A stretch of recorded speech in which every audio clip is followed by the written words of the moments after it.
Hi dear friends, നമ്മൾ ഇന്ന് സൈക്കോളജിയുടെ 4ാമത്തെ ക്ലാസ്സിലേക്കാണ് പോകുന്നത്. അപ്പോൾ ഈ സൈക്കോളജിയിലെ 4ാമത്തെ ക്ലാസ്സിൽ നമ്മൾ പഠിക്കാൻ പോകുന്നത് വൈകാരിക വികസനത്തെക്കുറിച്ചാണ്. നമ്മുടെ LP-UPയുടെ നോട്ടിഫിക്കേഷനൊക്കെ വന്നിട്ടുണ്ട്. അപ്പം നമുക്ക് പെട്ടെന്ന് തന്നെ ക്ലാസ്സുകൾ തീർക്കേണ്ടതായിട്ടുണ്ട്. ഒരു മനുഷ്യൻ്റെ വളർച്ചയുടെയും വികസനത്തിൻ്റെയും വിവിധ തലങ്ങളിൽ വെച്ച് വിദ്യാഭ്യാസത്തെ സംബന്ധിച്ചിടത്തോളം വളരെ പ്രസക്തമായ ഒന്നാണ് എന്തെന്ന് പറയുന്നത് വൈകാരിക വികസനം എന്ന് പറയുന്നത്. വൈകാരിക വികസനവുമായി ബന്ധപ്പെട്ടുകൊണ്ട് ബ്രിഡ്ജസ് ചാർട്ട് തയ്യാറാക്കിയത് ആരാണ് എന്ന് പ്രീവിയസ് ക്വസ്റ്റ്യൻസ് വന്നിട്ടുണ്ട്. അപ്പോൾ നമുക്കറിയാം അത് കാതറിൻ ബ്രിഡ്ജസ് ആണ് അല്ലേ. കാതറിൻ ബ്രിഡ്ജസ് ആണ് എന്ത് ചെയ്തത്, വൈകാരിക വികസനവുമായി ബന്ധപ്പെട്ടുകൊണ്ട് ഇമോഷണൽ ഡെവലപ്മെൻറ്റുമായി ബന്ധപ്പെട്ടുകൊണ്ട് അവരൊരു ചാർട്ട് തയ്യാറാക്കുകയുണ്ടായി. ഒരു ഫേമസ് ഒരു സൈക്കോളജിസ്റ്റ് ആയിരുന്നു കാതറിൻ ബ്രിഡ്ജസ്. ഒരുപാട് സൈക്കോളജിസ്റ്റുകൾ കുട്ടികളുടെ പ്രധാനമായും കുട്ടികളുടെ വികാര സവിശേഷതകളെക്കുറിച്ച് അല്ലെങ്കിൽ അവരുടെ വികാര വികസനത്തിൻ്റെ പ്രത്യേകതകളെക്കുറിച്ച് പല മനഃശാസ്ത്രജ്ഞരും കുട്ടികളുടെ വികാര വികസനത്തിൻ്റെ സ്വഭാവത്തെ പഠനവിധേയമാക്കുകയും ചാർട്ടുകൾ തയ്യാറാക്കുകയും ചെയ്തിട്ടുണ്ട്. പക്ഷേ കാതറിൻ ബ്രിഡ്ജസിൻ്റെ ചാർട്ടാണ് ലോക പ്രശസ്തമായിട്ടുള്ളത്, അല്ലെങ്കിൽ ഇന്നും ഏറ്റവും അറിയപ്പെടുന്ന ഒരു ചാർട്ടെന്ന് പറയുന്നത് കാതറിൻ ബ്രിഡ്ജസിൻ്റെ വൈകാരിക വികസനത്തെ സംബന്ധിച്ചിട്ടുള്ള ഒരു ചാർട്ടാണ്.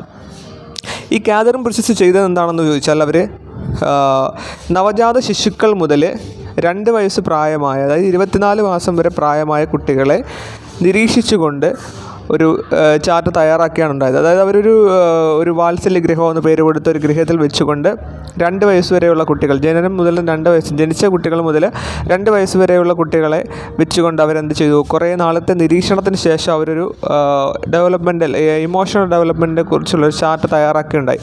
അപ്പോൾ ചാർട്ടിൽ നിന്നും ഓരോ മാസം കഴിയുന്നു അപ്പോൾ ജനിച്ച കുട്ടികൾക്ക് എന്ത് വൈകാരിക വികസനമാണ് ഉണ്ടാകുന്നത്, അല്ല അവരിൽ കാണുന്ന വൈകാരിക ഭാവം എന്താണ്, അത് 6 മാസം ആകുമ്പോൾ എന്ത് മാറ്റം വരുന്നു, 12 മാസം ആകുമ്പോൾ എന്ത് മാറ്റം വരുന്നു, 18 മാസം ആകുമ്പോൾ എന്ത് മാറ്റമാണ് ആ കുട്ടികൾ ഉണ്ടാകുന്നത്, അങ്ങനെ 24 മാസം ആകുമ്പോൾ 2 വയസ്സ് വരെയുള്ള പ്രായമാകുന്നവരും എന്തൊക്കെ മാറ്റമാണ് ആ കുട്ടികൾക്ക് ഉണ്ടാകുന്നതെന്ന് വെച്ചിട്ടാണ് കാതറിൻ ബ്രിഡ്ജസ് ഇങ്ങനെ ഒരു ചാർട്ട് ഉണ്ടാക്കിയിട്ടുള്ളത്. അപ്പോൾ നമുക്ക് ആ കാതറിൻ ബ്രിഡ്ജസിൻ്റെ ആ ഒരു ചാർട്ട് നോക്കാം. അപ്പോൾ അതിൽ നിന്നാണ് നമുക്ക് പ്രീവിയസ് ക്വസ്റ്റ്യൻ വന്നിട്ടുള്ളത്. അപ്പോൾ ബ്രിഡ്ജസ് ചാർട്ട് നോക്കാം. ഡെവലപ്മെൻറ്റ് ഓഫ് ഇമോഷൻസിൽ ആദ്യമായിട്ട് ജനിക്കുന്ന ഒരു കുട്ടിക്കുണ്ടാകുന്ന മാറ്റമാണ്, അത് എക്സൈറ്റ്മെൻ്റ് ആണ് നമ്മൾ മനസ്സിലാക്കുക. അതായത് ജനിക്കുന്ന ഒരു കുട്ടിക്ക് ഉണ്ടാകുന്ന ഭാവവ്യത്യാസമാണ് എന്തെന്ന് പറയുന്നത് എക്സൈറ്റ്മെൻ്റ് ആണ്. അപ്പോൾ ഇത് ചോദിച്ചിട്ടുണ്ട്. ഏറ്റവും കൂടുതൽ ബ്രിഡ്ജസ് ചാർട്ടിൽ നിന്നും ക്വസ്റ്റ്യൻ വന്നിട്ടുള്ളത് ഇതിലാണ്. അതായത് ബ്രിഡ്ജസ് ചാർട്ട് പ്രകാരം, കാതറിൻ ബ്രിഡ്ജസിൻ്റെ ബ്രിഡ്ജസ് ചാർട്ട് പ്രകാരം ജനിക്കുന്ന ഒരു കുട്ടിയിലുണ്ടാകുന്ന ഭാവവ്യത്യാസം എന്താണ്, അല്ലെങ്കിൽ ഭാവം എന്താണ് എന്ന് ചോദിച്ചാൽ എന്താണത്, അത് എക്സൈറ്റ്മെൻ്റ് ആണ്. എക്സൈറ്റ്മെൻറ്റിൻ്റെ മലയാളം അറിഞ്ഞിരിക്കുക സംദ്രാസം എന്നാണ്, സംദ്രാസം. അപ്പോൾ എക്സൈറ്റ്മെൻ്റ് ആണ്, ജനിക്കുന്ന ഒരു കുട്ടിയിലുണ്ടാകുന്ന ഭാവമാണെന്ത്, എക്സൈറ്റ്മെൻറ്റ് അല്ലെങ്കിൽ സംദ്രാസം. ഓക്കെ, ഇനി 3 മാസം ആകുമ്പോൾ ആ കുട്ടിക്കുണ്ടാകുന്ന വ്യത്യാസം പ്രത്യേകത എന്താണ്, 3ാമത്തെ മാസത്തിൽ ആ കുട്ടിക്കുണ്ടാകുന്ന പ്രത്യേകത എക്സൈറ്റ്മെൻറ്റ് അല്ലെങ്കിൽ സംദ്രാസം ആൾറെഡി ഉണ്ടായിരിക്കും. അതിൻ്റെ കൂടെ തന്നെ 2 പ്രത്യേകതകൾ കൂടി 3ാമത്തെ മാസത്തിൽ ഉണ്ടാകുന്നു. അതിലൊന്നാണ് ഡിസ്ട്രെസ്സ് അല്ലെങ്കിൽ അസ്വാസ്ഥ്യം. കൂടാതെ ഡിലൈറ്റ് എന്ന് പറയുന്ന ഒരു പ്രത്യേകത കൂടി കുട്ടികളുണ്ടാകുന്നു. ഉല്ലാസം എന്ന് പറയും മലയാളത്തിൽ, ഡിലൈറ്റ് അല്ലെങ്കിൽ ഉല്ലാസം. അപ്പോൾ ജനിക്കുന്ന കുട്ടിയിൽ കാണുന്ന ഭാവം എന്ന് പറയുന്നത് എക്സൈറ്റ്മെൻറ്റ് അല്ലെങ്കിൽ സംദ്രാസമാണെങ്കിൽ 3 മാസമാകുമ്പോൾ ആ കുട്ടിക്ക് സംഭവിക്കുന്നത് എന്താണ്, എക്സൈറ്റ്മെൻറ്റിനോടൊപ്പം തന്നെ ഡിസ്ട്രെസ്സും ഡിലൈറ്റും ഉണ്ടാകുന്നു. ഡിസ്ട്രെസ് എന്ന് പറഞ്ഞാൽ എന്താണ്, അസ്വാസ്ഥ്യം. ഡിലൈറ്റ് എന്ന് പറഞ്ഞാൽ ഉല്ലാസം. ഓക്കെ, ഇനി 6ാമത്തെ മാസത്തിലേക്ക് വന്നു കഴിഞ്ഞാൽ 6ാമത്തെ മാസത്തിൽ ആ കുട്ടിക്കുണ്ടാകുന്ന പ്രത്യേകതകൾ എന്താണെന്ന് ചോദിച്ചാൽ, നേരത്തെ 3ാം മാസത്തിലുണ്ടായ അതേ കാര്യം തന്നെ 6ാം മാസത്തിലുണ്ട്. എക്സൈറ്റ്മെൻ്റ് ഉണ്ട്, ഡിസ്ട്രെസ് ഉണ്ട്, ഡിലൈറ്റ് ഉണ്ട്. അതിനോടൊപ്പം തന്നെ 3 കാര്യങ്ങൾ ഡിസ്ട്രെസ്സിൽ നിന്നും വരികയാണ്. ഡിസ്ട്രെസ്സിൽ നിന്നും 3 കാര്യങ്ങൾ, അസ്വാസ്ഥ്യത്തിൽ നിന്നും 3 പ്രത്യേകതകൾ കുട്ടിയിലേക്ക് വരുന്നത് എന്തൊക്കെയാണത്, ഫിയർ ഉണ്ട്, ഭയമുണ്ട്, ഡിസ്ഗസ്റ്റ് ഉണ്ട്, വെറുപ്പുണ്ട്, ആങ്കർ ഉണ്ട്, കോപമുണ്ട്. അപ്പോൾ ഈ 3 കാര്യങ്ങൾ 6ാം മാസത്തിലാണ് കുട്ടിക്കുണ്ടാകുന്നത് മനസ്സിലാക്കുക. ഡിസ്ട്രെസ്സിൽ നിന്ന് ഉടലെടുക്കുന്ന 3 കാര്യങ്ങൾ എന്തൊക്കെയാണ്, ഫിയർ ഉണ്ട്, ഡിസ്ഗസ്റ്റ് ഉണ്ട്, ആങ്കർ ഉണ്ട്. ഫിയർ ഭയമുണ്ട്, ഡിസ്ഗസ്റ്റ് ഉണ്ട്, വെറുപ്പുണ്ട്, ആങ്കർ എന്ന് പറഞ്ഞാൽ കോപം. അപ്പോൾ ഈ 3 പ്രത്യേകതകൾ, ഈ 3 വൈകാരിക ഭാവങ്ങൾ കൂടി കുട്ടിയിൽ ഉടലെടുക്കുകയാണ്. അപ്പോൾ ജനിക്കുന്ന കുട്ടിക്ക് എക്സൈറ്റ്മെൻറ്റ് അല്ലെങ്കിൽ സംദ്രാസമുണ്ട്. 3ാം മാസം ആകുമ്പോൾ ആൾറെഡി എക്സൈറ്റ്മെൻ്റ് ഉണ്ട്, അതിനോടൊപ്പം തന്നെ ഡിസ്ട്രെസ് ഉണ്ട്, അസ്വാസ്ഥ്യമുണ്ട്, ഡിലൈറ്റ് ഉണ്ട്, ഉല്ലാസമുണ്ട്. പിന്നീട് 6ാം മാസത്തിൽ എത്തുന്ന ആ കുട്ടിക്ക് ഉണ്ടാകുന്നത് ഡിസ്ട്രെസ് ഉണ്ട്, എക്സൈറ്റ്മെൻ്റ് ഉണ്ട്, ഡിലൈറ്റ് ഉണ്ട്. ഇതിനോടൊപ്പം തന്നെ ഡിസ്ട്രെസ്സിൽ നിന്നും ഫിയർ വരുന്നുണ്ട്, ഭയം വരുന്നുണ്ട്, ഡിസസ്റ്റ് വെറുപ്പ് വരുന്നുണ്ട്, ആങ്കർ കോപം വരുന്നുണ്ട്. ഓക്കെ, ഇനി 12 മാസം ആകുമ്പോൾ കുട്ടിക്ക് 1 വയസ്സാകുമ്പോൾ എന്തെല്ലാം വരുന്നു എന്ന് നോക്കാം. ആൾറെഡി നമുക്കറിയാം എന്തൊക്കെയുണ്ട്. ആ കൂടെ തന്നെ എക്സൈറ്റ്മെൻ്റ് ഉണ്ട്, ഡിസ്ട്രെസ് ഉണ്ട്, ഡിലൈറ്റ് ഉണ്ട്. 6-ാം മാസത്തിലുള്ള ഫിയറും ഡിസ്ഗസ്റ്റും ആങ്കറും ഈ 12-ാം മാസത്തിലും ഉണ്ട്. അതിനോടൊപ്പം വരുന്ന 2 അഡീഷണൽ ഇമോഷൻസ് ഏതൊക്കെയാണ്? ഇലേഷൻ ഉണ്ട്, അഫെക്ഷൻ ഉണ്ട്. അതായത് ഡിലൈറ്റ് എന്ന് പറയുന്ന ഒരു ഇമോഷൻസിൽ നിന്നും ഉടലെടുക്കുന്ന 2 പ്രധാനപ്പെട്ട ഇമോഷൻസ് ഏതൊക്കെയാണ്? ഇലേഷനും അഫക്ഷനും, പ്രഹർഷവും പ്രിയവും. മലയാളത്തിൽ പ്രഹർഷം, പ്രിയം, ഈ രണ്ട് ഇമോഷൻസ് കുട്ടിക്ക് ഉണ്ടാകുന്നു. ഇലേഷൻ, അഫക്ഷൻ, പ്രഹർഷവും ഉണ്ടാകുന്നു, പ്രിയവും ഉണ്ടാകുന്നു. ഓക്കെ, ഇനി 18-ാം മാസത്തിലേക്ക് വരുമ്പോൾ കുട്ടിക്കുണ്ടാകുന്ന പ്രത്യേകത എന്താണെന്ന് നോക്കിക്കഴിഞ്ഞാൽ ആൾറെഡി നമുക്കറിയാവുന്നുണ്ട് ഡിസ്ട്രെസ് ഉണ്ട്, എക്സൈറ്റ്മെൻ്റ് ഉണ്ട്, ഡിലൈറ്റ് ഉണ്ട്. അതിനോടൊപ്പം തന്നെ നമ്മൾ നേരത്തെ പഠിച്ചിട്ടുള്ള ഫിയർ ഉണ്ട്, ഡിസ്ഗസ്റ്റ് ഉണ്ട്, ആങ്കർ ഉണ്ട്. ഇതിൽ നിന്നും ഇത് കൂടാതെ ജലസി എന്ന് പറയുന്ന ഒരു ഇമോഷൻസ് കൂടി കുട്ടിക്ക് വരുന്നുണ്ട്. അത് നിങ്ങളൊന്ന് ഓർത്ത് വെച്ചേക്കുക. അസൂയ അല്ലെങ്കിൽ ഈർഷ്യ എന്ന് മലയാളത്തിൽ പറയും. അസൂയ അല്ലെങ്കിൽ ഈർഷ്യ, ജലസി എന്ന് പറയുന്ന ഒരു ഇമോഷൻസ് കൂടി ഡിസ്ട്രെസ് എന്ന് പറയുന്ന ഒരു ഇമോഷനിൽ നിന്നും വരികയാണ്. അപ്പോൾ എവിടെ നിന്നാണ് ഇത് വരുന്നതെന്ന് നമ്മൾ അറിഞ്ഞിരിക്കേണ്ട. പക്ഷേ 18-ാം മാസത്തിലുണ്ടാകുന്ന പ്രത്യേകത അല്ലെങ്കിൽ 18-ാം മാസത്തിൽ കുട്ടികൾ ഉടലെടുക്കുന്ന ഇമോഷൻ എന്താണ് എന്ന് ചോദിച്ചാൽ എന്താണ്? അത് ജലസിയാണ്, അസൂയയാണ്. ഓക്കെ, അപ്പം ഡിസ്ട്രെസ് ഉണ്ട്, എക്സൈറ്റ്മെൻ്റ് ഉണ്ട്, ഡിലൈറ്റ് ഉണ്ട്. അതിനോടൊപ്പം തന്നെ എന്തുണ്ട്? ഫിയർ ഉണ്ട്, ഡിസ്ട്രെസ് ഉണ്ട്, ആങ്കർ ഉണ്ട്. അതിനോടൊപ്പമാണ് എന്ത് ഉടലെടുക്കുന്നത്? ജലസി കുട്ടിയിൽ ഉടലെടുക്കുന്നത്. കൂടുതലും ഈ 18 മാസമൊക്കെ ആകുമ്പോൾ ജലസി ഉണ്ടാകുന്നതിൻ്റെ കാരണം എന്ന് പറഞ്ഞാൽ കുട്ടിക്ക് എപ്പോഴും കുട്ടിയെ ലാളിക്കണമെന്നാണ് കുട്ടിയുടെ ചിന്ത. അതായത് തൻ്റെ പേരൻസ് എപ്പോഴും എന്ത് ചെയ്യണം? പ്രത്യേകിച്ച് അമ്മ എന്ത് ചെയ്യണം? കുട്ടിയെ ലാളിക്കണം. അല്ലെങ്കിൽ കുട്ടി എപ്പോഴും എന്ത് ചെയ്യണം? ഇങ്ങനെ സ്നേഹത്തോടെയും വാത്സല്യമൊക്കെ കൊടുത്ത് കുട്ടിക്ക് എപ്പോഴും സന്തോഷമൊക്കെ കൊടുത്തിരിക്കണം എന്നാണ് കുട്ടിയുടെ ചിന്ത. അപ്പോൾ അമ്മ അതിൽ നിന്നും മറ്റു കുട്ടികളോട് എന്തെങ്കിലും ഒരു ഇഷ്ടം കാണിക്കുകയോ ചെയ്യുന്നത് എന്താണ്? കുട്ടിക്ക് ഇഷ്ടമല്ല. അപ്പോൾ മറ്റു കുട്ടികളോട് കുട്ടിക്ക് എന്ത് തോന്നുന്നു? അസൂയ ഉടലെടുക്കുന്നു പ്രധാനമായിട്ടും. അപ്പോൾ അസൂയ എന്ന് പറയുന്ന ഒരു ഇമോഷൻ കുട്ടികൾ ഉടലെടുക്കുന്ന എത്രാം മാസത്തിലാണെന്ന് ചോദിച്ചാൽ അത് 18-ാം മാസത്തിലാണ്. ഓക്കെ, ഇനി ഇലേഷൻ അഫക്ഷൻ നമ്മൾ 12-ാം മാസത്തിലെ കുട്ടികൾക്ക് പഠിച്ചിട്ടുണ്ട്. Elation affection പ്രഹർഷവും പ്രിയവും ഉടലെടുക്കുന്നുണ്ടെന്ന്. അതിൽ നിന്നും ആൾറെഡി എന്തുണ്ട്? ഇലേഷനുണ്ട്.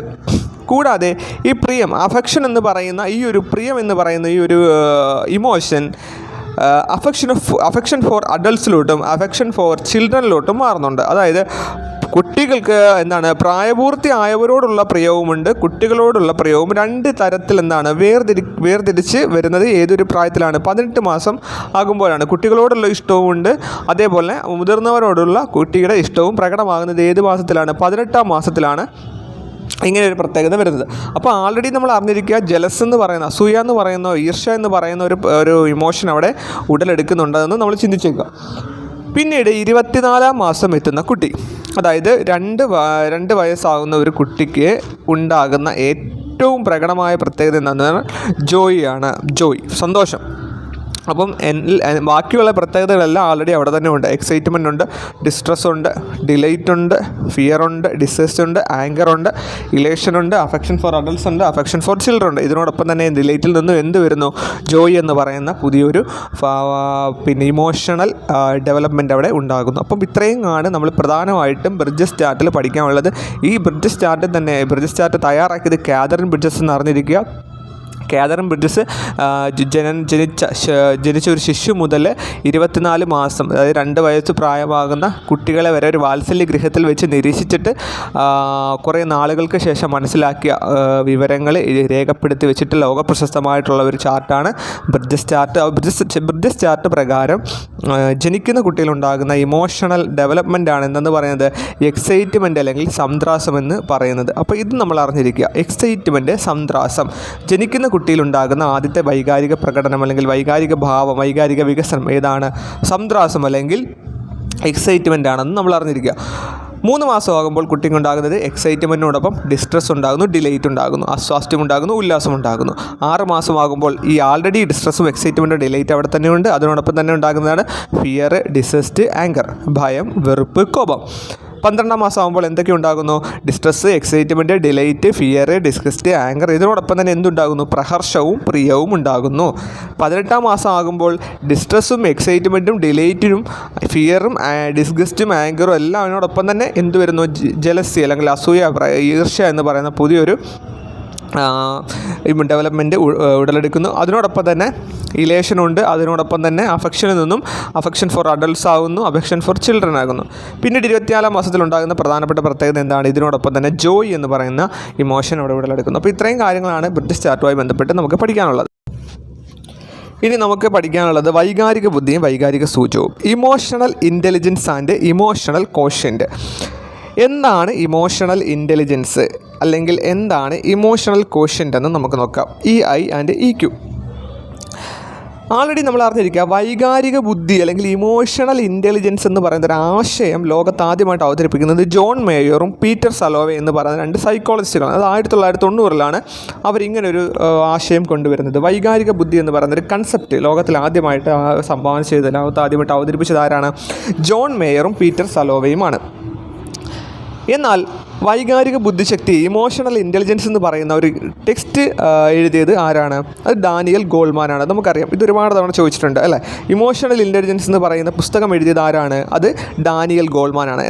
എന്നാൽ അങ്ങനെ ഒരു ആശയം, വൈകാരിക ബുദ്ധി എന്ന് പറയുന്ന ഒരു കൺസെപ്റ്റ് കൊണ്ടുവരുന്ന ആരാണ്? ജോൺ മേയറും പീറ്റർ സലോവയുമാണ്.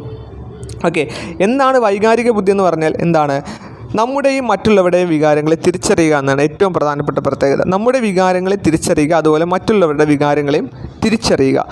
അതുപോലെ തന്നെ നമ്മളിൽ തന്നെ സ്വയം അഭിപ്രേരണം ജനിപ്പിക്കുന്ന, നമ്മളിൽ തന്നെ സ്വയം ഒരു മോട്ടിവേഷൻ ജനിപ്പിക്കുന്ന, നമ്മളിലുള്ളതും നമ്മുടെ ബന്ധങ്ങളിൽ വ്യാപരിക്കുന്നതുമായിട്ടുള്ള വികാരങ്ങളെ നിയന്ത്രിക്കാനുള്ള ഒരു ശേഷിയാണ് നമ്മൾ വൈകാരിക ബുദ്ധി എന്ന് പറയുന്ന ഒന്നായിട്ട് രൂപപ്പെടുത്തിയിരിക്കുന്നത്. ഒന്നുമില്ല, വൈകാരിക ബുദ്ധി എന്ന് പറഞ്ഞു കഴിഞ്ഞാൽ പ്രധാനമായിട്ടും നമ്മൾ മനസ്സിലാക്കുക, നമ്മുടെ വികാരങ്ങളെ നമ്മൾ തിരിച്ചറിയുക, അതുപോലെ മറ്റുള്ളവരുടെ വികാരങ്ങളെ തിരിച്ചറിയുക. നമ്മുടെ വികാരങ്ങളെ മനസ്സിലാക്കിക്കൊണ്ട് നമ്മൾക്ക് സ്വന്തമായിട്ടൊരു അഭിപ്രേരണ, നമുക്ക് സ്വന്തമായിട്ടൊരു മോട്ടിവേഷൻ സിദ്ധിച്ചുകൊണ്ട് നമ്മൾ വിജയത്തിലേക്ക് കടക്കാൻ ആവശ്യമായ ഒരു ചുവടുവെപ്പിനെയാണ് നമ്മൾ എന്ത് പറയുന്നത്? വൈകാരിക ബുദ്ധി എന്ന് പറയുന്നത്. മറ്റുള്ളവരുടെ അവസ്ഥ മനസ്സിലാക്കി വേണം അവരോട് പെരുമാറാൻ. അതാണ് വൈകാരിക ബുദ്ധിയുടെ പ്രധാനമായിട്ടുള്ള ഒരു കൺസെപ്റ്റ് എന്ന് പറയുന്നത്. ഓക്കെ, ഇനി വൈകാരിക ബുദ്ധിയുടെ 4 തലങ്ങൾ നമുക്ക് മനസ്സിലാക്കാം. വൈകാരിക ബുദ്ധിയുമായി ബന്ധപ്പെട്ട 4 തലങ്ങൾ. ഒന്നാമത് കാര്യം വികാരം തിരിച്ചറിയുക എന്നുള്ളതാണ്. അതായത് നമ്മുടെ വികാരവും മറ്റുള്ളവരുടെ വികാരങ്ങളെ തിരിച്ചറിയുക എന്നതാണ് വൈകാരിക ബുദ്ധിയുടെ ഒന്നാമത്തെ പ്രത്യേകത എന്ന് പറയുന്നത്. അതുപോലെ വികാരങ്ങൾ പ്രയോജനപ്പെടുത്തുക, നമ്മുടെ വികാരങ്ങളെ നമ്മൾ എന്ത് ചെയ്യുക? പ്രയോജനപ്പെടുത്തുക, വികാരങ്ങൾ മനസ്സിലാക്കുക, നമ്മുടെ വികാരങ്ങളെ നിയന്ത്രിക്കുക. എന്നിങ്ങനെയാണ് 4 തലങ്ങൾ, വൈകാരിക ബുദ്ധിയുടെ 4 തലങ്ങൾ എന്ന് പറയുന്നത്. 1 വികാരങ്ങൾ തിരിച്ചറിയുക, 2 വികാരങ്ങൾ പ്രയോജനപ്പെടുത്തുക, 3 വികാരങ്ങൾ മനസ്സിലാക്കുക, 4 വികാരങ്ങൾ നിയന്ത്രിക്കുക എന്നിങ്ങനെയാണ്. അതിൽ നമുക്ക് ഇതുവരെ ചോദിച്ചിട്ടുള്ള വൈകാരിക ബുദ്ധിയുമായിട്ട് നമുക്ക് ചോദിച്ചിട്ടുള്ള ക്വസ്റ്റ്യൻസ് എന്ന് പറയുന്നത് വൈകാരിക ബുദ്ധിയുടെ സവിശേഷതകളിൽ പെടാത്തത് ഏത് എന്ന് ചോദിക്കും. അല്ലെങ്കിൽ താഴെ പറഞ്ഞതിൽ വൈകാരിക ബുദ്ധിയുടെ സവിശേഷത ഏതാണെന്ന് ചോദിക്കും. അപ്പോൾ വൈകാരിക ബുദ്ധിയുടെ സവിശേഷത പ്രധാനമായിട്ട് ഒരു 5 സവിശേഷതകളുണ്ട്.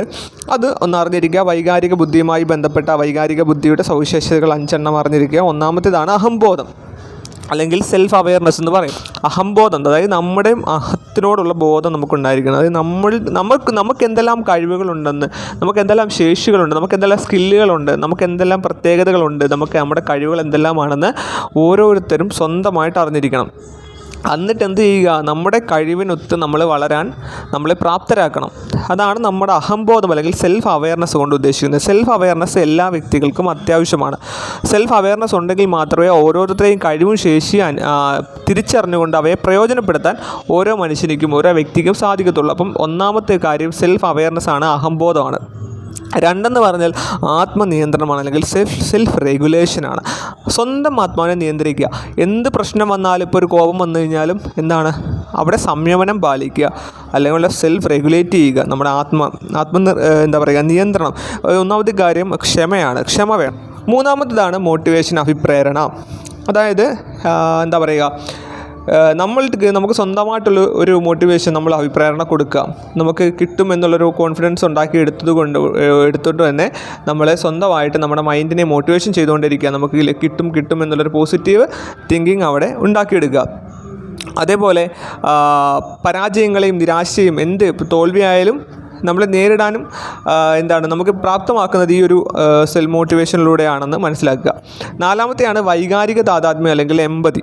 അതായത് വൈകാരിക താതാത്മ്യം എന്ന് പറഞ്ഞാൽ മറ്റുള്ളവരുടെ വികാരങ്ങളെ മനസ്സിലാക്കുക, അവരെ വിലമതിക്കുക, അവരുടെ വീക്ഷണങ്ങളെ വിലമതിക്കുക. അതൊക്കെയാണ് വൈകാരിക താതാത്മ്യം എന്നതുകൊണ്ട് ഉദ്ദേശിക്കുന്നത്. മറ്റുള്ളവരുടെ മനോഭാവത്തെ പിന്തുണയ്ക്കുക. വിശാല വൈവിധ്യം പുലർത്തുക. ഇങ്ങനെയൊക്കെയുള്ള കാര്യങ്ങളെയാണ് നമ്മൾ എമ്പതി എന്നതുകൊണ്ട് ഉദ്ദേശിക്കുന്നത്. വൈകാരിക താദാത്മ്യം എന്നാണ് എമ്പതിയുടെ മലയാളം. 5-ാമത്തെയാണ് സാമൂഹിക നൈപുണികൾ അല്ലെങ്കിൽ സോഷ്യൽ സ്കിൽസ് എന്ന് പറയും. അതായത് നമ്മളിലുള്ള ശേഷികളെ മറ്റുള്ളവർക്ക് പ്രയോജനപ്പെടുത്തി കൊടുക്കുക. അപ്പോൾ നമുക്ക് എന്തെങ്കിലും കഴിവുകളുണ്ടെങ്കിൽ നമുക്ക് അത് മറ്റുള്ളവരിലേക്ക് പകർന്നു കൊടുക്കാനുള്ള ഒരു സ്കില്ലിനെയും നമ്മൾ സോഷ്യൽ സ്കിൽസ് അല്ലെങ്കിൽ സാമൂഹിക നൈപുണികൾ എന്ന് പറയുന്നുണ്ട്. അപ്പം ഇത്രയും കാര്യങ്ങളാണ് പ്രധാനമായിട്ടും വൈകാരിക ബുദ്ധിയുടെ സവിശേഷതകളെന്ന് പറയുന്നത്. ഇതെന്തെല്ലാമാണെന്ന് ജസ്റ്റ് അറിഞ്ഞിരിക്കുക. ഇത് വിശദമായിട്ട് പഠിക്കാൻ നമുക്ക് കാര്യമില്ല. വൈകാരിക ബുദ്ധിയുടെ സവിശേഷതകൾ അറിഞ്ഞിരുന്നാൽ മതി. 1-ാമത്തെ കാര്യമെന്ന് പറയുന്നത് അഹംബോധമാണ്, സെൽഫ് അവെയർനെസ് ആണ്. 2 ആത്മനിയന്ത്രണം അല്ലെങ്കിൽ സെൽഫ് റെഗുലേഷനാണ്. 3 അഭിപ്രേരണ അല്ലെങ്കിൽ മോട്ടിവേഷനാണ്. 4 വൈകാരിക താദാത്മ്യം അല്ലെങ്കിൽ എമ്പതിയാണ്. 5 സാമൂഹിക നൈപുണികൾ സോഷ്യൽ സ്കില്ലാണ്. ഇവിടെ എമ്പതി എന്ന് മനസ്സിലാക്കുക, സിമ്പതി അല്ല, എമ്പതിയാണുള്ളത് കേട്ടോ. അപ്പോൾ സിമ്പതി എമ്പതി നമ്മൾ തിരിഞ്ഞു പോകരുത്. അപ്പോൾ വൈകാരിക ബുദ്ധി സവിശേഷതകൾ പ്രധാനമായിട്ട് ഈ 5 മനസ്സിലാക്കുക, അങ്ങോട്ടും ഇങ്ങോട്ട് മാറിപ്പോകരുത്. അഹംബോധം, സെൽഫ് അവെയർനെസ്, ആത്മനിയന്ത്രണം, സെൽഫ് റെഗുലേഷൻ, 3 അഭിപ്രേരണ മോട്ടിവേഷൻ, 4 വൈകാരിക താദാത്മ്യം എമ്പതി, 5 സാമൂഹിക നൈപുണികൾ സോഷ്യൽ സ്കിൽസ്. അടുത്ത് നമ്മൾ പഠിക്കാൻ പോകുന്നത് ബാല്യകാലത്തെ വൈകാരിക ഭാവങ്ങളാണ്. അതായത് കുട്ടികൾക്കുണ്ടാകുന്ന വൈകാരിക ഭാവങ്ങൾ. അവർക്ക് എന്തെല്ലാം വൈകാരിക ഭാവങ്ങൾ ഉണ്ടാകും നോക്കാം. 1-ാമത്തെയാണ് ഭയം അല്ലെങ്കിൽ ഫിയർ. കുട്ടിക്ക് എന്തുണ്ട്? ഭയമുണ്ട്. കുട്ടിക്ക് എല്ലാത്തിനോടും എന്താണ്? ഭയമാണ്.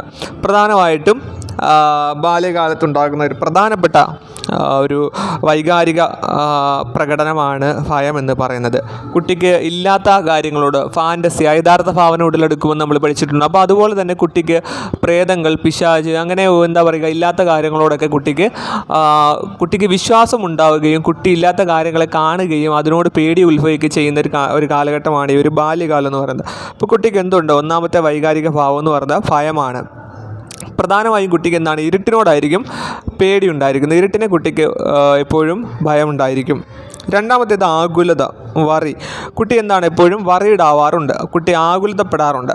പ്രധാനമായിട്ടും 2 കാര്യങ്ങളിലാണ് കുട്ടി വറീഡ് ആവാറുള്ളത്. ഒന്നെന്ന് പറഞ്ഞു കഴിഞ്ഞാൽ വീടും, 2 സ്കൂളും.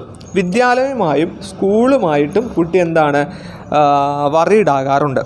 വിദ്യാലയമായിട്ട് കുട്ടി വറീഡ് ആവാറുള്ള പ്രധാനപ്പെട്ട കാരണം എന്ന് പറഞ്ഞു കഴിഞ്ഞാൽ കുട്ടി ഹോംവർക്ക് ചെയ്തില്ലെങ്കിൽ കുട്ടിക്ക് നാളെ അടി കിട്ടുമെന്നുള്ള പേടി കുട്ടിക്കുണ്ട്. അപ്പോൾ കുട്ടിക്ക് ശരിക്കും പറഞ്ഞാൽ ഹോംവർക്ക് ചെയ്യാൻ മടിയുമുണ്ട്. അതേപോലെ തന്നെ കുട്ടിക്ക് നാളെ ശിക്ഷ, ടീച്ചറിൻ്റെ കയ്യിൽ നിന്ന് പണിഷ്മെൻറ്റ് കിട്ടുമല്ലോ, അടി കിട്ടുമല്ലോ എന്നുള്ള പേടിയുമുണ്ട്. അപ്പം ഈ കുട്ടി ഇങ്ങനെ ആലോചിക്കുകയാണ്, രാത്രിയിലിരുന്ന് വീട്ടിലിരുന്ന് ആലോചിക്കും, നാളെ സ്കൂളിൽ ചെല്ലുമ്പോൾ എന്താണ് ടീച്ചറിൻ്റെ കയ്യിൽ നിന്ന് അടി കിട്ടും എന്നുള്ള ചിന്തയാണ് കുട്ടിക്ക്. അതുപോലെ തന്നെ വിദ്യാലയത്തിലിരിക്കുന്ന സമയത്ത് കുട്ടി വീടുമായിട്ട് ബന്ധപ്പെട്ട് വറീഡാകാറുണ്ടെന്ന് പറഞ്ഞു. അപ്പം അതെങ്ങനെയാണെന്ന് വെച്ചാൽ സ്വന്തം അച്ഛൻ്റെ അമ്മയുടെ ആരോഗ്യത്തെ കാര്യങ്ങളെക്കുറിച്ചൊക്കെയാണ് കുട്ടി വറീഡാകാറുള്ളത്. സ്കൂളിലിരിക്കുന്ന സമയത്ത് കുട്ടി എൻ്റെ അച്ഛനും അമ്മയും എന്തെടുക്കുകയായിരിക്കും, അവർ സേഫ് ആണോ എന്നതിനെക്കുറിച്ച് കുട്ടി വറീഡാവാറുണ്ട്. 3-ാമത്തെയാണ് കോപം. കുട്ടിക്ക് എന്താണ്? കോപമുണ്ട്. കുട്ടിയുടെ കാര്യങ്ങളുമായിട്ട് ബന്ധപ്പെടുമ്പോൾ, കുട്ടിയുടെ പേഴ്സണൽ കാര്യത്തിൽ ഇടപെടുന്ന സമയത്ത് കുട്ടിക്ക് കോപം വരാറുണ്ട്. അതായത് കോപം ഉണ്ടാകാൻ കാരണക്കാരാകാത്ത ആളുകൾക്ക് നേരെ കാണിക്കുന്ന കോപത്തെ നമ്മൾ ആദേശിത കോപം എന്നാണ് അറിയപ്പെടുന്നത്. പ്രധാനമായിട്ടും കുട്ടിക്കുണ്ടാകുന്ന കോപം എന്ന് പറയുന്നത് ആദേശിത കോപമാണ്. ആദേശിത കോപം എന്ന് പറഞ്ഞാൽ കോപമുണ്ടാകാൻ കാരണക്കാരാകാത്ത വ്യക്തികൾക്ക് നേരെ കാണിക്കുന്ന കോപത്തെയാണ് എന്ത് പറയുന്നത്? ആദേശിത കോപം എന്ന് പറയുന്നത്. അച്ഛൻ ഉപദ്രവിക്കുകയാണ്, ഒരു കുട്ടി അച്ഛൻ ഉപദ്രവിച്ചു കഴിഞ്ഞാൽ ആ അച്ഛനോടുള്ള ദേഷ്യം എന്ത് ചെയ്യുന്നു? കുട്ടി തൻ്റെ ഇളയ സഹോദരനോട് തീർക്കുന്നു. അതിനെയാണ് നമ്മൾ എന്ത് പറയുന്നത്? ആദേശിത കോപം എന്ന് പറയുന്നത്. സ്കൂളിൽ ടീച്ചർ അടിച്ചു കഴിഞ്ഞാൽ ടീച്ചറിനെ തിരിച്ചടിക്കാൻ പറ്റാത്തതിൻ്റെ വിഷമം തീർക്കാൻ വേണ്ടി കുട്ടി എന്ത് ചെയ്യുന്നു? സ്കൂളിലെ ലാബിലെയൊക്കെ ടെസ്റ്റ് ട്യൂബും കാര്യങ്ങളൊക്കെ എടുത്ത് ഉടച്ച് കളയുകയോ നശിപ്പിക്കുകയും ടീച്ചറിൻ്റെ കാറിൻ്റെ വീല് കാറ്റൂരുവിടുകയൊക്കെ ചെയ്യുന്നു. അങ്ങനെ കുട്ടിക്ക് എന്ത് ചെയ്യുന്നു?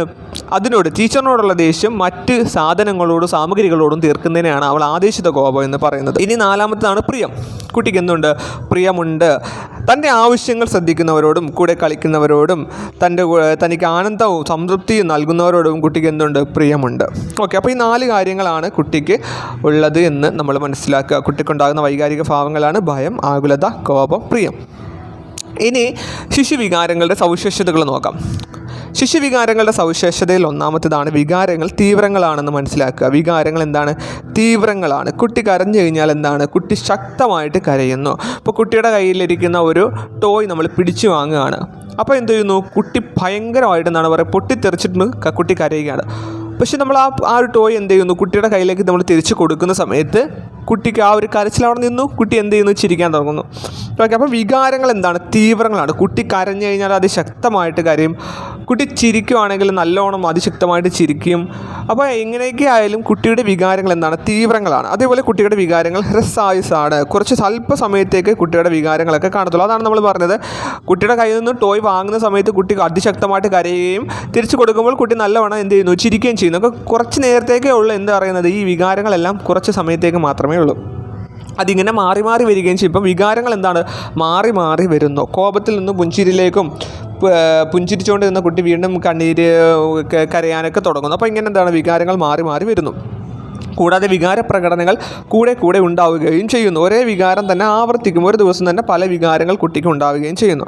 വികാരങ്ങൾ നിരീക്ഷിക്കാവുന്നതാണ്. കുട്ടിയുടെ വികാരങ്ങൾ നമുക്ക് നിരീക്ഷിക്കാവുന്നതാണെന്ന് അറിയുക. അതായത് കുട്ടികളുടെ വൈകാരിക വ്യവഹാരങ്ങൾ എന്താണ്, ഒളിച്ചു വെക്കാൻ സാധിക്കില്ല. പക്ഷേ മുതിർന്നവരുടേത് അങ്ങനെയല്ല. മുതിർന്നവരുടേത് എന്ത് ചെയ്യാം, ഒളിച്ചു വെക്കാൻ പറ്റും. ഇപ്പം മുതിർന്ന ഒരാൾക്ക് ദേഷ്യമുണ്ടോ, അവരുടെ ഉള്ളിൽ സന്തോഷമാണോ, അവരുടെ അസൂയയാണോ, എന്താണ് നമുക്ക് മനസ്സിലാക്കാൻ സാധിക്കില്ല. അപ്പോൾ അവരുടെ മുഖം കണ്ടു കഴിഞ്ഞാൽ നമുക്ക് മനസ്സിലാക്കാൻ സാധിക്കില്ല അവരുടെ ഉള്ളിലാണ് എന്താണെന്ന്. പക്ഷേ കുട്ടികളെ സംബന്ധിച്ചിടത്തോളം അവർക്ക് ഒളിച്ചു വെക്കാൻ പറ്റുകയില്ല. അപ്പോൾ അവരെന്താണ്, അവർക്ക് അവരുടെ വികാരങ്ങൾ നമുക്ക് നിരീക്ഷിച്ച് മനസ്സിലാക്കാൻ സാധിക്കും. ഓക്കെ, അപ്പോൾ ഇത്രയും കാര്യങ്ങളാണ് ശിശുവികാരങ്ങളുടെ സവിശേഷതകൾ. ഒന്ന്, വികാരങ്ങൾ തീവ്രങ്ങളാണ്, വികാരങ്ങൾ ഹ്രസ്വായുസാണ്, വികാരങ്ങൾ മാറി മാറി വരുന്നു, വികാര പ്രകടനങ്ങൾ കൂടെ കൂടെ ഉണ്ടാകുന്നു, വികാരങ്ങൾ നിരീക്ഷിക്കാവുന്നതാണ്. കുട്ടിയുടെ വികാരങ്ങൾ നിരീക്ഷിക്കാവുന്നതാണ്. അടുത്തതായിട്ട് നമ്മൾ പഠിക്കാൻ പോകുന്നത് കോൾബർഗിൻ്റെ സാൻമാർഗിക വികസന ഘട്ടങ്ങളെക്കുറിച്ചാണ്. ഇപ്പോൾ സാൻമാർഗിക വികസനത്തെക്കുറിച്ച് കോൾബർഗ് സാൻമാർഗിക വികസനത്തെപ്പറ്റി ഒരുപാട് പഠനം നടത്തിയ ഒരു മനഃശാസ്ത്രജ്ഞനാണ് കോൾബർഗ്. അപ്പോൾ എന്താണ് സാൻമാർഗികം, അല്ലെങ്കിൽ എന്താണ് മോറൽ എന്ന് നമുക്കൊന്ന് നോക്കാം. മോറൽ എന്ന പദം മോറിസ് എന്നൊരു ലാറ്റിൻ പദത്തിൽ നിന്നാണ് രൂപം കൊണ്ടിട്ടുള്ളത്. മോറിസ് എന്ന് അറിഞ്ഞിരുന്നാൽ മതി, വെറുതെ നമ്മളത് ചോദിക്കാൻ സാധ്യതയില്ല, എന്നെങ്കിൽ തന്നെ അറിഞ്ഞിരുന്നാൽ മതി. മോറിസ് എന്ന് പറയുന്ന ഒരു ലാറ്റിൻ പദത്തിൽ നിന്നാണ് മോറൽ അല്ലെങ്കിൽ സന്മാർഗം എന്ന് പറയുന്ന ഒരു പദം രൂപം കൊണ്ടിട്ടുള്ളത്. അതായത് അതിനർത്ഥം മര്യാദ അല്ലെങ്കിൽ ആചാരങ്ങൾ, നാട്ടുനടപ്പുകൾ എന്നൊക്കെയാണ് ഈ ഒരു മോറൽ എന്നതുകൊണ്ട് ഉദ്ദേശിക്കുന്നത്, അല്ലെങ്കിൽ സന്മാർഗം എന്നതുകൊണ്ട് ഉദ്ദേശിക്കുന്നത്. മര്യാദ, ആചാരം, നാട്ടുനടപ്പ് എന്നൊക്കെയാണ് അതിനർത്ഥം.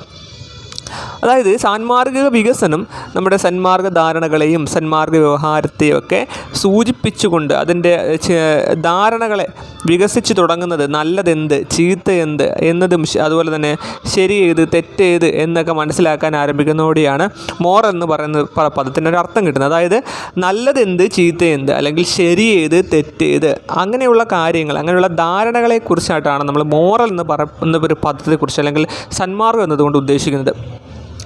അപ്പം ശരിക്കും പറഞ്ഞു കഴിഞ്ഞാൽ തൻ്റെ വിവിധ പ്രവർത്തനങ്ങളെ ഒരു കുട്ടിയെ സംബന്ധിച്ചിടത്തോളം എടുക്കുകയാണെങ്കിൽ ഒരു കുട്ടിയുടെ പ്രവർത്തനങ്ങളെ, ഒരു കുട്ടിയുടെ ആക്ടിവിറ്റീസിനെ എന്തായാലും മാതാപിതാക്കൾ എങ്ങനെയാണ് സ്വീകരിക്കുന്നത്, അല്ലെങ്കിൽ മാതാപിതാക്കൾ എങ്ങനെയാണ് തള്ളിപ്പറയുന്നത്, അതിലൂടെയാണ് കുട്ടി നന്മതിന്മകളുടെ ഒരു ലോകത്തേക്ക് കുട്ടി കടക്കുന്നത്. അപ്പോൾ തൻ്റെ പ്രവർത്തികൾ, തൻ്റെ പേരൻസ് അത് നല്ലതാണോ ചീത്തയാണോ എന്ന് പറയുന്നതിലൂടെയാണ് കുട്ടി ശരിയും തെറ്റും പഠിക്കുക. അപ്പം ഒരു കുട്ടി എന്തെങ്കിലും ഒരു കാര്യം ചെയ്തു കഴിഞ്ഞാൽ അത് നല്ലതാണെന്ന് പേരൻസ് പറയുകയാണെങ്കിൽ അത് നല്ല ഒരു വ്യവഹാരമാണ്, അല്ലെങ്കിൽ നല്ല ഒരു സന്മാർഗപരമായിട്ടുള്ളൊരു കാര്യം, മോറൽ വാല്യൂ ആണെന്ന് കുട്ടി മനസ്സിലാക്കുന്നു. താൻ്റെ ഒരു പ്രവൃത്തി ചെയ്തത് പേരൻസ് തെറ്റാണെന്ന് പറയുകയാണെങ്കിൽ എന്താണ്, അത് ശരിയല്ലാത്ത കാര്യമാണ്, അല്ലെങ്കിൽ അത് ചെയ്യാൻ പാടില്ലാത്തൊരു കാര്യമാണെന്ന് കുട്ടി മനസ്സിലാക്കുന്നു. ഇതിലൂടെയാണ് കുട്ടിയുടെ സന്മാർഗ ബോധം വികസിക്കുന്നത്. മാതാപിതാക്കൾ അംഗീകരിക്കാതെ കുറ്റപ്പെടുത്തുന്ന ഏതൊരു പ്രവർത്തനത്തെ ചീത്തയെന്നോ തെറ്റെന്നോ കുട്ടി കരുതുന്നു.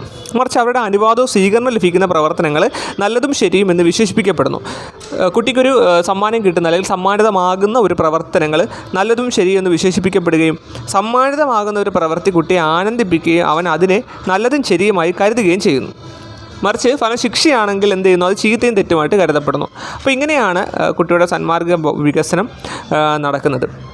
അപ്പോൾ നമുക്ക് കോൾബർഗിൻ്റെ ഒരു സാൻമാർഗിക വികസന ഘട്ടങ്ങളൊന്ന് നോക്കാം. അപ്പോൾ 3 തലങ്ങളിലായിട്ട് 6 ഘട്ടങ്ങളാണ് കോൾബർഗ് ഈ ഒരു സ്റ്റേജിൽ അദ്ദേഹം കൊടുത്തിട്ടുള്ളത്. അതിലൊന്നാമത്തേതാണ് വ്യവസ്ഥാപിത പൂർവ്വതലം, അല്ലെങ്കിൽ പ്രീ കൺവെൻഷണൽ മൊറാലിറ്റി എന്ന് പറയും. പ്രീ കൺവെൻഷണൽ മൊറാലിറ്റി അല്ലെങ്കിൽ വ്യവസ്ഥാപിത പൂർവ്വതലം 4 വയസ്സ് മുതൽ 10 വയസ്സ് വരെയുള്ള ഘട്ടമാണിത്. 4 വയസ്സ് മുതൽ 10 വയസ്സുള്ള ഒരു ഘട്ടമാണ് വ്യവസ്ഥാപിത പൂർവ്വതലം അല്ലെങ്കിൽ പ്രീ കൺവെൻഷണൽ മൊറാലിറ്റി എന്ന് പറയുന്നത്. അതിൽ ആ തലത്തിൽ ഒന്നാമത്തെ ഘട്ടം എന്ന് പറയുന്നത് എന്താണ്? ശിക്ഷയിൽ നിന്ന് രക്ഷപ്പെടാൻ വേണ്ടിയിട്ടുള്ള അനുസരണ ഘട്ടം എന്ന് പറയും. ശിക്ഷയിൽ നിന്ന് രക്ഷപ്പെടാൻ വേണ്ടിയിട്ടുള്ള അനുസരണ ഘട്ടം, അതായത് തുടക്കത്തിൽ കുട്ടിയുടെ സാൻമാർഗിക ബോധത്തെ നിയന്ത്രിക്കുന്ന എന്താണ്? ശിക്ഷയെക്കുറിച്ചിട്ടുള്ള ഭയമാണ്. ശിക്ഷ ഒഴിവാക്കാൻ കുട്ടി എന്ത് ചെയ്യുന്നു? മാതാപിതാക്കളെ അനുസരിക്കുന്നു. തെറ്റ് ചെയ്ത് കഴിഞ്ഞാൽ പേരൻസിൻ്റെ കയ്യിൽ നിന്ന് പണിഷ്മെൻറ്റ് കിട്ടുമെന്ന് കുട്ടിക്ക് നല്ല ബോധമുണ്ടായതുകൊണ്ട് ആ കുട്ടി എന്ത് ചെയ്യുന്നു? ആ തെറ്റ് ചെയ്യാതെ ഇരിക്കുന്നു. അപ്പം ആ ഒരു ശിക്ഷ ലഭിക്കാതിരിക്കാൻ വേണ്ടിയിട്ടാണ് കുട്ടി എന്ത് ചെയ്യുന്നത്? ആ ഒരു മോശം പ്രവൃത്തി അല്ലെങ്കിൽ തെറ്റായിട്ടുള്ളൊരു പ്രവൃത്തി കുട്ടി അവിടെ ചെയ്യാത്തത്. അതല്ലാതെ കുട്ടിക്ക് പ്രത്യേകിച്ച് അതൊരു തെറ്റാണ്, അത് ചെയ്തുകൂടാ, അതുകൊണ്ട് മോറൽ വാല്യൂസിന് പ്രാധാന്യം കൊടുത്തുകൊണ്ട് നല്ല കാര്യങ്ങൾ മാത്രമേ ചെയ്യാവൂ, അല്ലെങ്കിൽ അത് തെറ്റായ കാര്യമാണ്, അത് സമൂഹത്തിൽ തെറ്റായ ഒരു ഇതാക്കുന്നുണ്ട്, അപ്പോൾ അതുകൊണ്ട് ചെയ്യാൻ പാടില്ല എന്ന് കുട്ടി ചിന്തിക്കുന്നില്ല. അത്തരത്തിലുള്ള വിവരമൊന്നും കുട്ടികൾ ആ ഒരു പ്രായത്തിലില്ല. അപ്പോൾ കുട്ടി ചിന്തിക്കുന്നത് എന്താണ്? അപ്പം പേരൻസിൻ്റെ കയ്യിൽ നിന്നും ശിക്ഷ കിട്ടാതിരിക്കാൻ വേണ്ടിയിട്ട് കുട്ടി എന്ത് ചെയ്യുന്നു? തൻ്റെ പേരൻസിനെയൊക്കെ അനുസരിക്കുന്ന ഒരു ഘട്ടമാണത്. ശിക്ഷയിൽ നിന്ന് രക്ഷപ്പെടാൻ ഉദ്ദേശിച്ചിട്ടുള്ള അനുസരണ ഘട്ടമാണ് ഘട്ടം 1 എന്ന് പറയുന്നത്. ഇനി ഘട്ടം 2 എന്ന് പറഞ്ഞു കഴിഞ്ഞാലോ, ആവശ്യങ്ങൾ തൃപ്തിപ്പെടുത്താനുള്ള ആയോജന ഘട്ടം. അതായത് മുതിർന്നവരുടെ നിർദ്ദേശങ്ങളെ കുട്ടികൾ അനുസരിക്കുന്നത് തങ്ങളുടെ ആവശ്യങ്ങൾ തൃപ്തിപ്പെടുത്താൻ അത് സഹായിക്കുമെന്നുള്ളത് കൊണ്ടാണ്. അതായത് നല്ലവണ്ണം പഠിച്ചു കഴിഞ്ഞാൽ കുട്ടിക്ക് എന്ത് ചെയ്യാം? മിഠായികൾ വാങ്ങിത്തരാം, അല്ലെങ്കിൽ നല്ലവണ്ണം എക്സാമിന് മാർക്ക് വാങ്ങിയാൽ സൈക്കിൾ വാങ്ങിത്തരാം. അങ്ങനെ എന്ത് ചെയ്യുന്നു? നമ്മുടെ പേരൻസ് കുട്ടികൾക്ക് എന്ത് കൊടുക്കുന്നു? ഓരോ ഓഫറുകൾ കൊടുക്കുന്നു. അപ്പോൾ അതിന് വേണ്ടിയിട്ട് കുട്ടി അനുസരിക്കുന്ന ഒരു ഘട്ടമാണ് ഘട്ടം 2 എന്ന് പറയുന്നത്. അതായത് ആവശ്യങ്ങൾ തൃപ്തിപ്പെടുത്താൻ വേണ്ടിയിട്ടുള്ള ആയോജന ഘട്ടം. മുതിർന്നവരുടെ നിർദ്ദേശങ്ങളെ കുട്ടികൾ അനുസരിക്കുന്നത് എന്തിനു വേണ്ടിയിട്ടാണ്? തങ്ങളുടെ ആവശ്യങ്ങൾ നിറവേറ്റാൻ വേണ്ടിയിട്ടാണ്. അല്ലാതെ അത് തെറ്റാണ്, ആ ഒരു പ്രവൃത്തി ചെയ്തുകൂടാ, അല്ലെങ്കിൽ വാല്യൂസാണ്, നല്ല കാര്യമാണ്, അത് ചെയ്യണം, അങ്ങനെയൊന്നും കുട്ടി ചിന്തിക്കുന്നില്ല. ആവശ്യങ്ങൾ തൃപ്തിപ്പെടുത്താൻ വേണ്ടിയിട്ടുള്ള ഒരു ആയോജന ഘട്ടമാണ് ഘട്ടം 2 എന്ന് പറയുന്നത്. അപ്പം വ്യവസ്ഥാപിത പൂർവ്വതലം അല്ലെങ്കിൽ പ്രീ കൺവെൻഷണൽ മൊറാലിറ്റി 4 വയസ്സ് മുതൽ 10 വയസ്സ് വരെയുള്ള ഒരു ഘട്ടമാണത്. ആ ഒരു തലമാണത്. ആ ഒരു തലത്തിൽ ഘട്ടം 1 എന്ന് പറഞ്ഞാൽ ശിക്ഷയിൽ നിന്ന് രക്ഷപ്പെടാൻ ഉദ്ദേശിച്ചുള്ള അനുസരണ ഘട്ടം. ഘട്ടം 2 ആവശ്യങ്ങൾ തൃപ്തിപ്പെടുത്താനുള്ള ആയോജന ഘട്ടം. ഇനി രണ്ടാമത്തെ തലം വ്യവസ്ഥാപിത തലം അല്ലെങ്കിൽ കൺവെൻഷണൽ മൊറാലിറ്റി. വ്യവസ്ഥാപിത തലം അല്ലെങ്കിൽ കൺവെൻഷണൽ മൊറാലിറ്റി 10 മുതൽ 13 വയസ്സ് വരെയുള്ളൊരു ഘട്ടമാണ്, തലമാണ് വ്യവസ്ഥാപിത തലം എന്ന് പറയുന്നത്. 10 മുതൽ 13 വയസ്സ് വരെയുള്ള തലമാണ് തലം 2, വ്യവസ്ഥാപിത തലം അല്ലെങ്കിൽ കൺവെൻഷണൽ മൊറാലിറ്റി. അതിൽ മൂന്നാമത്തെ ഘട്ടമാണ് സംഘമാനദണ്ഡങ്ങളോട് ആയോജനം പുലർത്തുന്ന ഘട്ടം. അതായത് ഈ ഘട്ടത്തിൽ സംഘത്തിലെ മറ്റംഗങ്ങളുടെ അംഗീകാരം നേടാൻ കുട്ടി ആഗ്രഹിക്കുന്നു. അതായത് നല്ലതും ചീത്തയോ എന്ന് കുട്ടി സ്വയം ചിന്തിക്കുന്നില്ല. കുട്ടിയുടെ കൂട്ടുകാർ അല്ലെങ്കിൽ സംഘത്തിലെ അംഗങ്ങൾ നിർദ്ദേശിക്കുന്നതാണ് കുട്ടിക്കിഷ്ടം. അതായത് ഈ ഒരു പ്രായം എന്ന് പറഞ്ഞാൽ 10 മുതൽ 13 വയസ്സ് വരെ എന്ന് പറഞ്ഞാൽ കുട്ടികൾ പേരൻസിൽ നിന്നും വീട്ടുകാരിൽ നിന്നൊക്കെ മാറി കൂട്ടുകാരുടെ കൂടെ സ്കൂളിൽ കൂടുതലും സമയവും കൂട്ടുകാരുമായിട്ട് ഇടപഴകുന്ന ഒരു സമയമാണ് അതെന്ന് പറയുന്നത്. അപ്പോൾ കുട്ടി എന്ത് ചെയ്യുന്നു? കൂട്ടുകാർ പറയുന്നതാണ് കുട്ടിക്ക് ഇഷ്ടം. അപ്പോൾ നല്ലതും ചീത്തയെന്ന് സ്വന്തമായിട്ട് കുട്ടി തിരിച്ചറിയുന്നൊന്നുമില്ല. സംഘമാനദണ്ഡങ്ങളോട് കുട്ടി ആയോജനം പുലർത്തുകയും അവരിൽ ഒരാളായിട്ട് നിൽക്കുകയും അവർ പറയുന്നത് കേൾക്കുകയും ഒക്കെ ചെയ്യുന്ന ഒരു ഘട്ടമാണ്. നാലാമത്തെ ഘട്ടമാണ് സാമൂഹിക നിയമങ്ങളോട് ആയോജനം പുലർത്തുന്ന ഘട്ടം. സാമൂഹിക നിയമങ്ങളോട് ആയോജനം പുലർത്തുന്നത്, അതായത് സാമൂഹിക നിയമങ്ങളെ ആധാരമാക്കി കുട്ടി ശരിയും തെറ്റും പഠിക്കുന്നത് ഈ ഒരു ഘട്ടത്തിലാണ്. അതായത് ഈ 10 മുതൽ 13 വയസ്സ് വരെയുള്ള വ്യവസ്ഥാപിത തലത്തിലാണ് സാമൂഹിക നിയമങ്ങളോട് ആയോജനം പുലർത്തുന്നത്.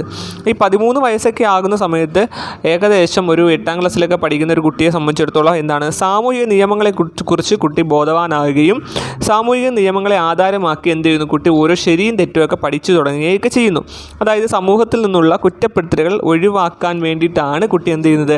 ഇത്തരത്തിലൊരു സാമൂഹിക നിയമങ്ങളോട് ആയോജനം പുലർത്തുന്നതെന്ന് നമ്മൾ മനസ്സിലാക്കുക.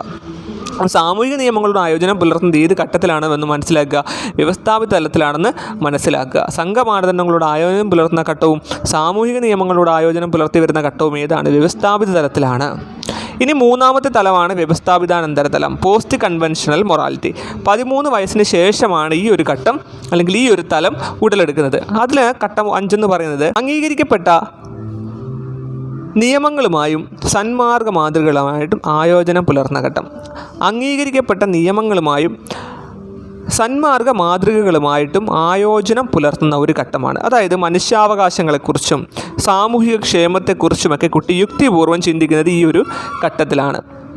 വ്യവസ്ഥാപിതാനന്തര തലത്തിലാണ് ഇങ്ങനെ കുട്ടി ചിന്തിക്കുക. അല്ലെങ്കിൽ 13 വയസ്സിന് ശേഷമുള്ള ഒരു കുട്ടിയെ സംബന്ധിച്ചിടത്തോളം എന്താണ്, കൂടുതൽ കാര്യങ്ങൾ സമൂഹത്തെക്കുറിച്ചും നമ്മുടെ നിയമങ്ങളെക്കുറിച്ചും ഭരണ സംവിധാനത്തെക്കുറിച്ചും ഭരണഘടനയെക്കുറിച്ചും ഒക്കെ കുട്ടി എന്താണ് മനസ്സിലാക്കി വരുന്നൊരു ഘട്ടമാണ്. അപ്പോൾ ആ ഒരു ഘട്ടത്തിൽ മാത്രമേ കുട്ടിക്ക് ഇത്തരത്തിലൊരു ചിന്തിക്കാൻ സാധ്യമാകത്തുള്ളൂ. അപ്പോൾ അത് മനസ്സിലാക്കി വെക്കുക. അപ്പോൾ യുക്തിപൂർവ്വം നമ്മൾ മനസ്സിലാക്കണം. അപ്പോൾ ഇങ്ങനൊരു ചോദ്യം വന്നു കഴിഞ്ഞാൽ അപ്പോൾ ഏത് ഘട്ടത്തിലായിരിക്കും അല്ലെങ്കിൽ ഏത് തലത്തിലായിരിക്കും എന്ന് വ്യക്തമായിട്ട് നമുക്ക് ഊഹിച്ചെടുക്കാൻ സാധിക്കണം. കാരണം അംഗീകരിക്കപ്പെട്ട നിയമങ്ങളുമായി ജനാധിപത്യ രീതിയിൽ നമ്മുടെ ഭരണ സംവിധാനത്തിൽ, നമ്മുടെ ഭരണഘടനയിൽ പറഞ്ഞിട്ടുള്ള നിയമങ്ങളുമായിട്ട് കുട്ടി ആ നിയമങ്ങളോട് മനസ്സിലാക്കുവാനും ഒക്കെ ശ്രമിക്കുന്നത് ഈ ഒരു ഘട്ടത്തിലാണെന്ന് അറിഞ്ഞിരിക്കുക. അംഗീകരിക്കപ്പെട്ട നിയമങ്ങളുമായും സന്മാർഗ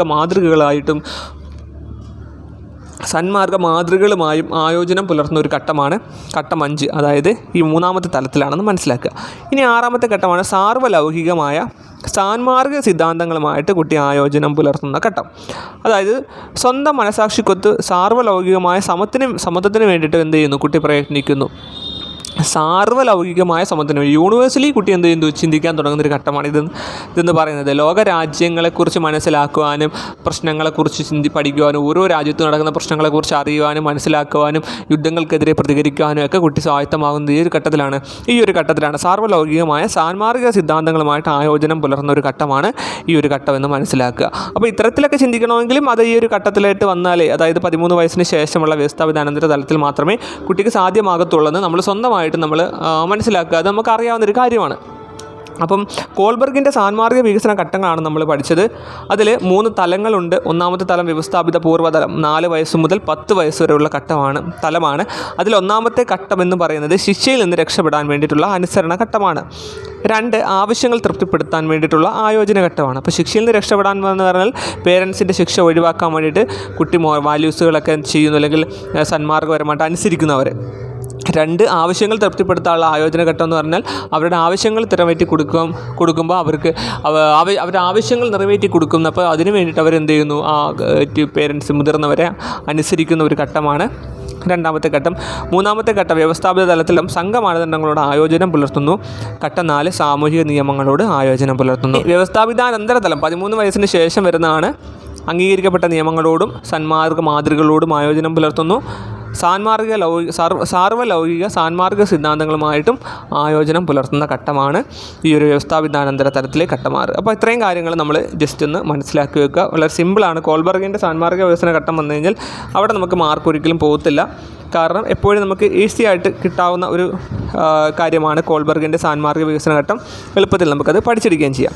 ഇനി നമ്മൾ പിയാഷെയുടെ സാന്മാർഗിക വികസന ഘട്ടമാണ് പഠിക്കാൻ പോകുന്നത്. കോൾബർഗിൻ്റെ സാന്മാർഗിക വികസന ഘട്ടങ്ങൾ പോലെ തന്നെ പിയാഷെയും എന്ത് ചെയ്തു, ഒരു സാന്മാർഗിക വികസന ഘട്ടം രൂപപ്പെടുത്തി വെച്ചിട്ടുണ്ട്. പിയാഷെയുടെ വൈജ്ഞാനിക വികസന ഘട്ടത്തെ അദ്ദേഹം 4 ആയിട്ട് തരംതിരിക്കുന്നുണ്ട്. 1ാമത്തേതാണ് അനോമി എന്ന് പറയും. അനോമി ഇത് നമ്മൾ പഠിച്ചിട്ടുള്ളതാണ്. 5 വയസ്സ് വരെയുള്ള ഒരു ഘട്ടമാണ്. 0 മുതൽ 5 വയസ്സ് വരെയുള്ള ഒരു ഘട്ടമാണ് അനോമി എന്ന് പറയുന്നത്. അതായത് ഈ ഒരു ഘട്ടത്തിൽ നിയമവ്യവസ്ഥ ഒന്നും തന്നെ ഇല്ലാത്ത ഘട്ടമാണ്. 5 വയസ്സ് വരെയുള്ള കുട്ടിക്ക് എന്താണ്, യാതൊരു നിയമവ്യവസ്ഥകളുമില്ല. അപ്പോൾ അതുകൊണ്ട് തന്നെ നിയമവ്യവസ്ഥ ഇല്ലാത്ത ഘട്ടമാണ് അനോമി. 2 കുട്ടികളുടെ വ്യവഹാരത്തെ നിയന്ത്രിക്കുന്നത് വേദനയും ആനന്ദവുമാണെന്നാണ് പിയാഷെ ഈ അനോമിയിലൂടെ പറയുന്നത്. അതായത് വേദന വരുമ്പോൾ കുട്ടി അസ്വസ്ഥനാകുന്നു, കരയുന്നു.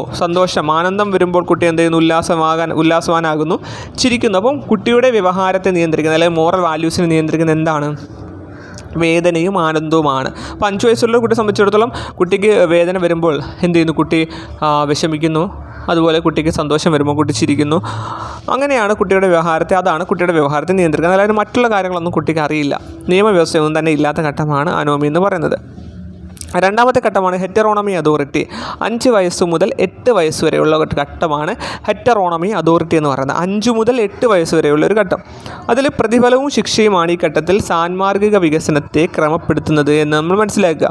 പ്രതിഫലവും ശിക്ഷയുമാണ്. അപ്പോൾ നമ്മൾ കോൾബർഗിൻ്റെ സാന്മാർഗിക വികസന ഘട്ടത്തിൽ പറഞ്ഞ പോലെ അദ്ദേഹത്തിന് പ്രീ കൺവെൻഷണൽ മൊറാലിറ്റിയിൽ അദ്ദേഹം പറയുന്ന ഒരു കാര്യമാണ് ഇവിടെ ഹെറ്ററോണമി അതോറിറ്റിയിൽ പിയാഷെ പറയുന്നത്. അതായത് പ്രതിഫലവും ശിക്ഷയുമാണ് ഈ ഘട്ടത്തിൽ സാന്മാർഗിക വികസനത്തെ ക്രമപ്പെടുത്തുന്നത്. അതായത് മുതിർന്നവർ പറയുന്ന അനുസരിക്കുന്നവരുടെ സമ്മാനവും മുതിർന്നവർ പറയുന്ന അനുസരിക്കാത്തതിലൂടെ ശിക്ഷയും കിട്ടുക. അതുകൊണ്ട് എന്ത് ചെയ്യുന്നു, കുട്ടി അതിനു വേണ്ടി നിലകൊള്ളും. അതിന് വേണ്ടിയിട്ടൊരു മോറൽ വാല്യൂസ് അല്ലെങ്കിൽ മുതിർന്നവരെ അനുസരിക്കാൻ കുട്ടി ശ്രമിക്കും. അതിനെയാണ് ഇവിടെ ഹെറ്ററോണമി അതോറിറ്റിയിലൂടെ അദ്ദേഹം കൊണ്ടുവരുന്നത്. 5 മുതൽ 8 വയസ്സ് വരെയുള്ള ഒരു ഘട്ടമാണ് ഹെറ്ററോണമി അതോറിറ്റി. 3ാമത്തെയാണ് ഹെറ്ററോണമി റെസിപ്രോസിറ്റി എന്ന് പറയുന്നത്. 8 വയസ്സ് മുതൽ 13 വയസ്സ് വരെയുള്ള ഒരു ഘട്ടമാണ് ഹെറ്ററോണമി റെസിപ്രോസിറ്റി എന്ന് പറയുന്നത്. അപ്പോൾ ഹെറ്ററോണമി അതോറിറ്റിയും ഹെറ്ററോണമി റെസിപ്രോസിറ്റിയും മനസ്സിലാക്കുക, തിരിഞ്ഞു പോകരുത്. 2ാമത് ഹെറ്ററോണമി അതോറിറ്റിയും 3ാമത് ഹെറ്ററോണമി റെസിപ്രോസിറ്റിയാണ് വരുന്നത്. 8 മുതൽ 13 വയസ്സ് വരെയാണ് ഹെറ്ററോണമി റെസിപ്രോസിറ്റി എന്ന് പറയുന്ന ഒരു ഘട്ടം വരുന്നത്. അതിൽ സംഘവുമായിട്ട് യോജിച്ച് പ്രവർത്തിക്കും. നമുക്കറിയാം 8 മുതൽ 13 വയസ്സ് വരെ ഘട്ടം നമ്മൾ കോൾബർഗിൻ്റെ സാന്മാർഗിക വികസന ഘട്ടത്തിലും ഇത് ഏകദേശം സെയിം ആണ് വരുന്നത്. ഹെറ്ററോണമി റെസിപ്രോസിറ്റിയിൽ അദ്ദേഹം പറയുന്നത് സംഘവുമായിട്ട് കുട്ടി യോജിച്ച് പ്രവർത്തിക്കുന്നു എന്നതാണ്. അതായത് നമുക്ക് വേദന ഉണ്ടാക്കുന്ന ഒന്നും മറ്റുള്ളവരോട് മറ്റുള്ളവരോട് പ്രവർത്തിക്കരുതെന്ന ചിന്ത ഉടലെടുക്കുന്ന ഒരു ഘട്ടമാണ് ഹെറ്ററോണമിക് റെസിപ്രോസിറ്റി എന്നാണ് പിയാഷെ പറയുന്നത്. നമുക്ക് വേദന ഉണ്ടാക്കുന്ന യാതൊരു കാര്യങ്ങളും മറ്റുള്ളവരോട് ചെയ്യാൻ പാടില്ല എന്നാണ് ആ ഒരു ചിന്ത കുട്ടിയിൽ ഉടലെടുക്കുന്ന ഘട്ടമാണ് ഹെറ്ററോണമിക് റെസിപ്രോസിറ്റി എന്ന് അറിഞ്ഞിരിക്കുക. അപ്പം ഹെറ്ററോണമിക് റെസിപ്രോസിറ്റിയിൽ സംഘവുമായി യോജിച്ച് പ്രവർത്തിക്കുന്നു, നമുക്ക് വേദന ഉണ്ടാക്കുന്നതൊന്നും മറ്റുള്ളവരോട് ചെയ്യാൻ പാടില്ല എന്നുള്ള ചിന്ത കുട്ടിയിൽ ഉടലെടുക്കുന്നു. നാലാമത്തെയാണ് ഓട്ടോണമി അഡോളസെൻസ്. ഓട്ടോണമി അഡോളസെൻസ് എന്ന് പറയുന്നത് 13 മുതൽ 16 വയസ്സ് വരെയുള്ളൊരു ഘട്ടമാണ് ഓട്ടോണമി അഡോളസെൻസ് എന്ന് പറയുന്നത്. ലക്ഷ്യം, സാഹചര്യം എന്നിവയ്ക്കൊത്ത് നീതിബോധം വളരുന്ന ഒരു ഘട്ടമാണിത്.